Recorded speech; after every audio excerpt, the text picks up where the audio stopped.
ஈரோடுல பெரிய கூட்டம் நடத்திருந்தீங்க. அடுத்து எங்க பிளான் வச்சிருக்காரு?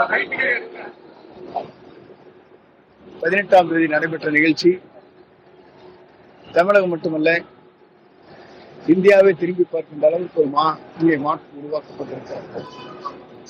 தமிழக வெற்றி கழகத்துடைய தலைவர் புரட்சி தளபதி பார்ப்பதற்காக ஏறத்தாழ 3 லட்சம் மக்கள் இங்கே கூடினார்கள். இது ஒரு வரலாறு படைக்கக்கூடிய கூட்டமாக முதல் அமைந்திருக்கிறது. இன்று மாலை அவரோடு கலந்து பேசியிருக்கிறோம். அதற்கு பிறகு எந்த நிகழ்ச்சி எந்த மாவட்டத்தில் கலந்து கொள்வது என்பது முடிவு செய்யப்படும்.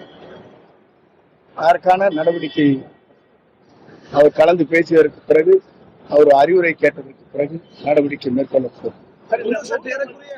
ஒரு 4 மாசம் தான் இருக்கு. எலெக்ஷனுக்கு போது கூட்டணி நிறைய பெரிய வேலை இருக்கு. அதுக்கெல்லாம் எப்படி கூட்டணியை பொறுத்தவரையிலும் எல்லா முடிவுகளும் அவர்தான் மேற்கொள்வார். எங்களை பொறுத்தவரையிலும் சிறப்பான முறையில் வெற்றி பெறுவதற்கு வேண்டிய பணிகள் ஆயத்த பணிகள் நடைபெற்றுக் கொண்டிருக்கிறது. உங்களுக்கு பிறகு என்ன நடக்கப் போகிறது தமிழ்நாட்டில் மாற்றம் என்பதை நீங்கள் காணப்போகிறது.